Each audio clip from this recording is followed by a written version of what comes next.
3 hari kemudian, sidang yang tengah berlangsung itu kini sudah mendapat keputusan akhir jika Freddy dinyatakan tidak bersalah oleh hakim yang menangani kasus persidangan tersebut.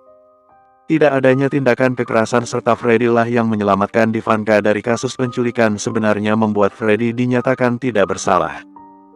Dolwyn yang berada di sana tentu merasa keberatan dengan keputusan hakim, namun tidak adanya bukti seperti CCTV membuat pihak dari Ivanka tersebut kesulitan untuk membuktikan jika saat itu Freddy memang mencoba melakukan percobaan penculikan. Anna yang diketahui adalah seorang pengacara terbaik juga menjadi salah satu alasan yang membuat Freddy bisa terbebas dari penjara. Namun hakim juga memberi syarat pada Freddy, untuk tidak boleh mendekati Ivanka maupun keluarganya. Dan Freddy pun dengan berat hati menyetujui syarat tersebut supaya dirinya bisa terlepas dari jeratan besi yang beberapa hari ini mengurung dirinya. Freddy juga dijatuhi denda yang harus ia lunasi. Dengan cepat Freddy mengiyakan dan persidangan itu pun selesai sampai di sana. Dolwyn nampak murung saat keluar dari ruang persidangan. Ia masih merasa kesal atas hasil akhir yang hakim jatuhi. Ia takut jika Freddy akan mengganggu Ivanka kembali dan melupakan syarat yang tadi hakim sebutkan. Ia benar-benar dibuat gelisah sekarang. Ivanka yang melihat hal tersebut langsung menggenggam lengan Dolwyn. "Tenanglah mas, jangan terlalu khawatir soal keputusan hakim.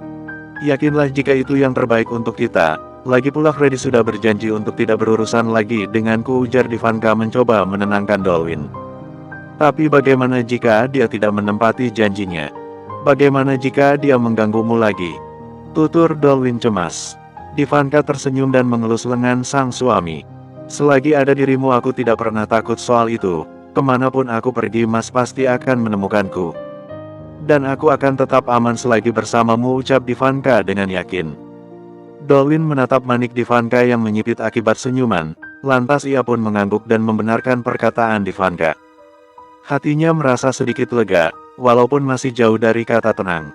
Tanpa mereka sadari, ternyata sedari tadi Freddy melihat adegan tersebut.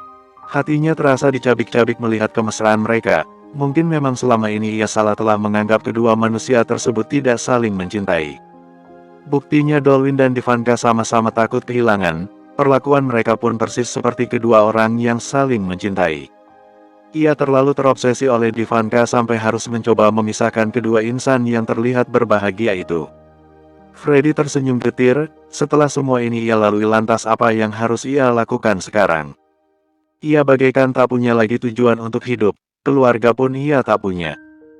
Istri, mereka bahkan tidak pantas disebut pasangan suami istri. Kini Freddy merasa seperti sebelum-sebelumnya, hampa, sepi, dan kesedihan terus menyelimuti kehidupannya yang sudah gelap. "Freddy," seseorang memanggil dirinya, tak lain adalah Anna. Perempuan cantik itu berjalan di mana Freddy berada. "Anna, kau masih di sini?" "Iya, aku baru saja menyelesaikan berkas-berkas persidangan tadi. Kau sudah boleh pulang sekarang, tapi ingat, jangan sekali-kali kau mengganggu kehidupan mereka lagi," ucap Anna dengan tegas. Freddy mengangguk lesu. "Ya, kau tenang saja." "Ya sudah, ayo kita keluar." Anna melangkah hendak keluar, tetapi tangan Freddy tiba-tiba memegang lengan Anna dan membuat langkah wanita itu terhenti. Anna menoleh sembari menatap bingung, matanya langsung tertuju pada lengan Freddy yang menggenggam tangannya. Freddy yang menyadari itu langsung melepas pegangan tersebut. Maaf. Mereka pun menjadi canggung seketika, keduanya dibuat salah tingkah oleh tindakan Freddy barusan. Bisakah kita bicara berdua, tapi jangan di sini. Aku sedang butuh teman sekarang," lirihnya. Anna tak langsung menjawab, ia menimang-nimang permintaan Freddy. Namun melihat wajah Freddy yang tengah dirundung rasa sedih membuat wanita itu merasa tak tega. Ia juga takut jika Freddy akan berbuat yang tidak-tidak dalam kondisi seperti ini. "Baiklah, ayo kita bicarakan di luar." Mereka pun akhirnya keluar dan memasuki mobil Anna menuju sebuah kafe terdekat. Disinilah mereka berada. Freddy dan Anna duduk saling berhadap-hadapan. Mereka berdua membisu tanpa ada yang mengeluarkan suara sedikitpun. Freddy meremas jari jemarinya sebelum akhirnya ia berkata pada Anna, "Aku ingin berterima kasih padamu, berkat kau aku bisa bebas dari tuntutan itu." Anna mengangguk paham. "Sama-sama, itu sudah menjadi tugasku sebagai pengacara," balasnya.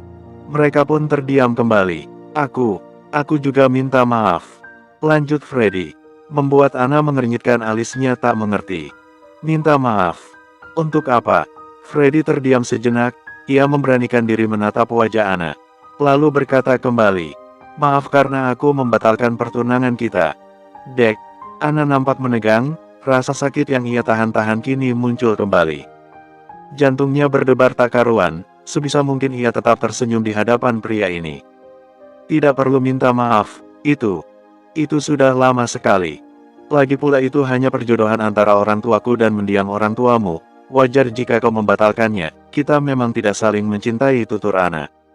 Ada perasaan teriris yang Freddy rasakan saat mendengar penuturan Ana. Ia tahu jika wanita ini masih merasakan rasa sakit yang ia toreh padanya. Ana dan Freddy adalah salah satu pasangan yang sudah dijodohkan oleh kedua orang tua mereka sejak lama. Keduanya memang tidak saling mencintai. Namun Ana selalu belajar untuk mencintai Freddy sebagai calon suaminya kelak. Wanita itu pun akhirnya terjebak oleh rasa cintanya yang bertepuk sebelah tangan. Tapi sayang, tak lama setelah kematian adik Freddy, lelaki itu membatalkan pertunangan mereka dan menikahi gadis lain. Ana hanya bisa pasrah, ia bahkan tak mengatakan pada orang tuanya jika Freddy lah yang mengakhiri hubungan mereka. Ana justru melindungi Freddy dari amarah kedua orang tuanya yang mereka tahu jika Ana lah yang membatalkan perjodohan tersebut. Aku juga ingin kau membantuku menangani satu kasus lagi, ungkap Freddy di tengah-tengah keheningan. Kasus? Kasus apa? Tanya Ana. Freddy menarik nafas panjang hingga kata-kata yang sama sekali tidak Ana duga pun keluar dari mulut lelaki itu. Aku ingin bercerai. Bersambung. 62. Bercerai. Apa maksudmu, Freddy? Pernikahanmu baru seumur jagung, kenapa kau meminta untuk bercerai? Jika kau memiliki masalah dengan istrimu sebaiknya kau bicarakan baik-baik, ucap Ana memberi saran. Namun Freddy menggelengkan kepalanya. Pernikahanku bukan atas dasar cinta, aku menikahinya hanya untuk balas dendam, ungkap Freddy yang membuat Ana terkejut setengah mati. Balas dendam? Balas dendam apa maksudmu? Asal kau tahu Ana, istriku adalah saudari dari pembunuh adikku. Aku membenci istriku sendiri, aku menyiksanya dan membuat hidupnya kacau balau. Aku pria jahat yang tidak pernah mengenal kata cinta yang sesungguhnya, lirik Freddy yang terdengar menyakitkan. Ana bergeming di sana, matanya terus menatap Freddy dengan tatapan tak percaya. Ternyata seperti inikah pernikahan yang Freddy lalui.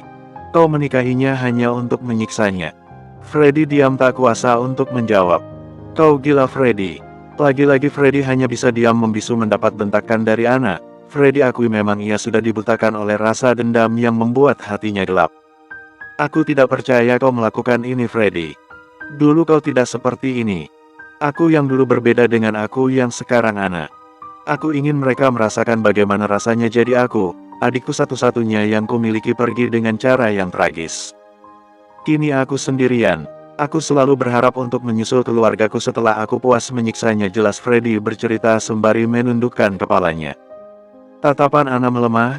Kenapa rasanya sesak mendengar cerita Freddy barusan? Kenapa sekarang ia malah ingin memeluk lelaki itu dan membiarkan Freddy menangis di pundaknya?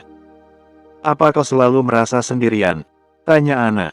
Ya, Ana tersenyum kecut, pandangannya beralih ke arah jendela menatap keramaian kota. Padahal dulu aku selalu ada untukmu, lirik Ana dengan suara yang sedikit bergetar. Sontak saja Freddy mendongak dan melihat wajah Ana. Wanita cantik di depannya masih sama seperti dulu, wanita yang selalu terlihat tegar dalam kondisi apapun. Namun kenapa Freddy tidak bisa mencintai gadis sebaik Ana? Maaf, hanya itu yang bisa Freddy ucapkan sekarang. Ana mengambil tasnya dan membereskan beberapa berkas yang ia bawa. Wanita tersebut beranjak dari kursi. Pikirkanlah baik-baik, jika keputusanmu memang sudah bulat kau bisa menghubungiku kembali. Aku permisi. Freddy memejamkan mata kala Ana sudah keluar dari dalam kafe. Kini Freddy dirundung rasa bingung tentang keputusannya yang tiba-tiba muncul begitu saja. Di pagi hari yang cerah, sepasang suami istri yang kini masih tertidur di atas ranjang nampak sangat nyenyak berkelana di alam mimpi mereka. Dolwin yang semalaman memeluk Divanka dari belakang membuat sang wanita merasa nyaman hingga ia pun larut dalam alam bawah sadarnya. Divanka yang kala itu tengah tidur dengan sangat pulas merasa perutnya tiba-tiba mual dan bergejolak. Hal tersebut memaksa Divanka untuk bangun dari tidurnya. Divanka perlahan menyingkirkan lengan Dolwin dan beranjak dari sana. Ia berjalan ke arah kamar mandi sambil menutup mulutnya yang serasa ingin mengeluarkan sesuatu. Saat tiba di kamar mandi, Ivanka langsung memuntahkan semua yang ada di dalam perut. Huk, huk, huk. Rasa mual itu belum juga hilang, Ivanka kembali mengeluarkan cairan bening yang membuat perempuan tersebut kehabisan tenaga. Huk, huk, huk. Dolin yang masih terbaring di atas kasur seketika membuka kelopak matanya saat ia mendengar suara dari dalam kamar mandi. Menyadari Ivanka tidak ada di sampingnya, Dolin segera bangkit dan berlari ke arah sumber suara. Ia melihat Ivanka yang sedang muntah hingga membuat wajah cantik istrinya pucat pasi. Dolin mendekat dan menepuk-nepuk punggung Ivanka mencoba membantu sang istri sebisa mungkin. Saat merasa sudah mendingan, Ivanka lalu menggosok giginya seperti yang selalu ia lakukan di pagi hari. "Ada apa denganmu, Di? Kau sakit?" tanya Dolin khawatir. "Tiba-tiba saja aku mual, sepertinya asam lambungku kambuh lagi," jawab Ivanka. Dolin lantas menggendong tubuh Ivanka dan dibaringkannya di atas kasur. Ivanka tidak menolak perlakuan Dolin karena memang tubuhnya begitu lemas. Lelaki itu berjalan ke arah tempat obat dan mengambil minyak hangat. Dolin menyikap pakaian Ivanka dan mengoleskan minyak hangat tersebut di perut istrinya. "Aku tidak pernah melihatmu seperti ini, Di. Nanti kita pergi ke dokter untuk memeriksakan keadaanmu," ucap Dolin. "Tidak perlu sampai ke dokter, Mas. Tolong belikan saja obat untukku ke apotik." "Tapi bagaimana jika kau masih seperti ini terus?" tanya Dolin yang masih terlihat mengkhawatirkan kondisi Ivanka. "Aku yakin setelah minum obat nanti sakitku pasti akan hilang," ujar Ivanka yakin.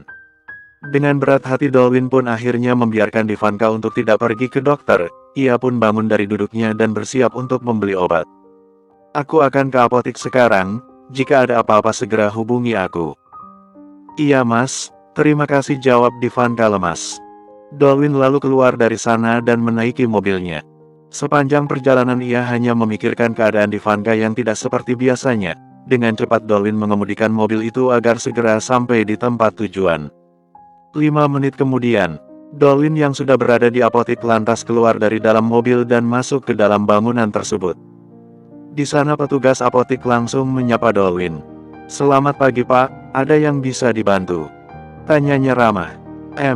Saya mau membeli obat untuk istri saya." "Obat untuk mual," jawab Dolin. "Obat mual?" "Iya, obat mual untuk ibu hamil atau bukan, Pak?" tanyanya memastikan.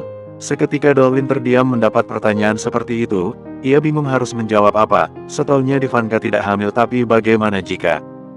Melihat Dolin yang diam saja, akhirnya petugas itu pun mengambil beberapa obat dan sebuah alat yang tak lain adalah tespek. "Lebih baik tes dulu saja, Pak, menggunakan tespek ini.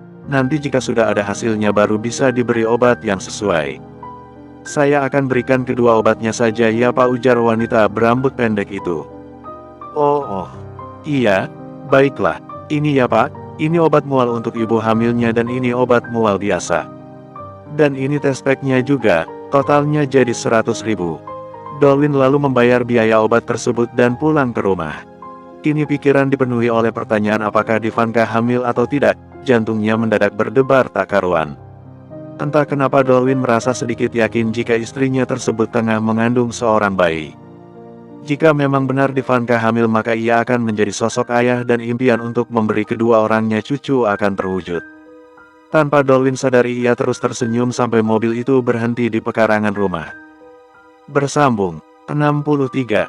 "Di, aku pulang. Sudah dapat obatnya, Mas?" tanya Ivanka yang langsung bersandar pada kepala ranjang. Dolin duduk di tepi tempat tidur. Ia mengeluarkan sebuah tespek dari dalam kantung plastik dan menyodorkannya pada Ivanka. Alis Ivanka mengerut saat melihat benda yang sangat ia tahu itu. "Kenapa Mas membeli ini?" tanya Ivanka bingung. "Tadi petugas apotik bertanya padaku saat membeli obat mual untukmu. Dia bertanya apakah aku mau membeli obat mual untuk ibu hamil atau bukan. Aku bingung mau menjawab apa, makanya petugas itu menyuruhku membeli ini untuk memeriksa kondisimu dulu baru aku bisa berikan obat yang sesuai," jelas Dolin panjang lebar. "Tapi aku tidak hamil, Mas. Coba saja dulu, siapa tahu kau kini tengah mengandung," bujuk Dolin pada istrinya. "Itu tidak mungkin, Mas. Awal bulan ini aku baru saja menstruasi," bantah Ivanka yang terus meyakinkan Dolin jika dirinya tidaklah hamil. "Tapi tidak ada salahnya mencoba, bukan?" Ivanka terdiam sejenak menghela nafas panjang. Melihat benda itu Ivanka merasa sedikit takut. Ia yakin jika mual yang tadi ia alami bukanlah karena ia tengah mengandung tapi memang penyakitnya tengah kambuh seperti sebelum-sebelumnya walaupun memang sedikit lebih parah. Tapi, bagaimana jika aku benar-benar tidak hamil? Lirih Ivanka yang mendadak berubah muram. Dolwin menarik lengan Ivanka dan menggenggam tangan halus itu. Ia tahu Ivanka takut untuk mencobanya. Tenang saja, tidak apa-apa jika memang kau sedang tidak mengandung, ucap Dolwin santai. Ivanka langsung menatap wajah sang suami mencoba melihat ekspresi Dolwin. Ia takut mengecewakan Dolwin. Dolwin terdengar begitu bahagia ketika menduga-duga tentang kehamilannya. Benarkah Mas tidak apa-apa? Mas pasti kecewa. Tentu tidak apa-apa, aku akan baik-baik saja. Sekarang kau coba tes dulu ya, setelah itu baru minum obat. Aku juga sudah membelikanmu bubur. Baiklah. Ivanka akhirnya bangkit dan masuk ke dalam kamar mandi. Di sana ia menggenggam benda kecil itu dengan tangan yang bergetar. Sejenak Ivanka mencoba menenangkan detak jantungnya. Ia pun lantas melakukan percobaan tersebut.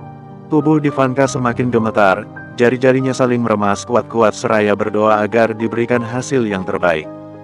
Setelah 5 menit benda itu siap untuk diangkat. Ivanka menatap tespek yang masih tercelup di dalam cangkir kecil. Ia menelan saliva-nya dengan susah payah. Perlahan Ivanka mengangkat benda tersebut. Dan, mata Ivanka terpejam dengan erat, air matanya pun lolos begitu saja, ia menangis dalam diam. Garis satu yang tertera di sana membuat harapannya musnah entah kemana. Cepat-cepat ia menghapus air matanya. Dengan langkah gontai Ivanka keluar dari kamar mandi. Di sana Dolwin sedang menunggu Ivanka layaknya menunggu seseorang dalam ruang ICU. Bagaimana hasilnya? Tanya Dolwin penasaran. Ivanka menyodorkan tespek itu pada Dolwin. Dolwin mengambil tespek tersebut dan melihat hasilnya. Bunga yang tengah bermekaran kini jatuh perlahan-lahan. Rasa sedih tiba-tiba saja muncul dan menjalar di area hati. Ivanka tidak hamil. Jadi benar Ivanka hanya sedang sakit biasa. Namun Dolwin tetap tersenyum dan memeluk tubuh Ivanka. Tidak apa, mungkin ini memang belum waktunya kita memiliki anak. Maafkan aku Mas. Mendengar itu Dolwin melonggarkan pelukannya dan menangkup wajah Ivanka. Ia menatap wajah wanitanya dengan intens. Jangan membuat dirimu merasa bersalah Di. Mungkin ini memang yang terbaik untuk kita. Mungkin Tuhan ingin kita saling mengenal terlebih dahulu. Lagi pula menurutku terlalu cepat jika kita memiliki anak sekarang. Mas tidak marah. Dolwin menggeleng sembari tetap tersenyum manis. Sama sekali tidak, sudah jangan sedih lagi. Sekarang lebih baik kau sarapan dulu setelah itu minum obat, aku suap iya. Ivanka seketika mengangguk setuju dan mengikuti kemana Dolwin melangkah. Bro, Freddy melemparkan sejumlah kertas di hadapan Nadelia. Ia memasang wajah datar seperti biasanya dan membuat Nadelia terheran-heran saat itu juga. Apa ini? Baca, perintah Freddy dengan nada dingin dan terkesan kejam. Nadelia mengambil berkas itu dan mulai membaca kalimat yang tertera di atas kertas putih tersebut. Matanya terbelalak saat melihat kertas yang ternyata berisi gugatan cerai. Ia langsung menatap Freddy dengan intens. Kau menggugat cerai diriku? Tanyanya. Kau pikir aku menggugat cerai siapa? Hah? Ucap Freddy sinis. Nadelia masih tak percaya dengan semua ini. Benarkah Freddy akan menceraikannya? Apakah lelaki itu sudah merasa puas karena telah menyiksa dirinya selama ini? Kenapa tiba-tiba? Alis Freddy berkerut saat mendengar pertanyaan bodoh itu. Manik Langnya memandang Nadelia dengan tajam. Lalu kenapa jika tiba-tiba kau ingin agar aku tidak menceraikanmu? Nadelia langsung melotot mendengarnya. Hah, tentu aku ingin kau menceraikanku, itu yang aku tunggu-tunggu dari dulu maka aku bisa segera keluar dari kehidupan yang menyedihkan ini. Kau pasti sudah puaskan menyiksaku selama setahun lebih. Dan karena itu kau menggugat cerai aku secara tiba-tiba, ucap Nadelia tanpa rasa takut sedikitpun. Freddy merasa muak melihat wanita di depannya ini. Ia lantas berdiri dari duduknya. Setelah kita bercerai jangan coba-coba menampakkan wajahmu di hadapanku. Jika kau tidak sengaja melihatku maka pergilah sejauh mungkin, jangan sampai aku melihat wajahmu yang penuh dosa ini, ujarnya dengan lugas lalu pergi dari sana meninggalkan Nadelia yang masih duduk di atas sofa. Nadelia menatap kembali berkas di tangannya. Ia tersenyum bahagia dan langsung menandatangani berkas tersebut dengan hati yang gembira. Akhirnya aku bisa bebas. Ah, senangnya. Bersambung.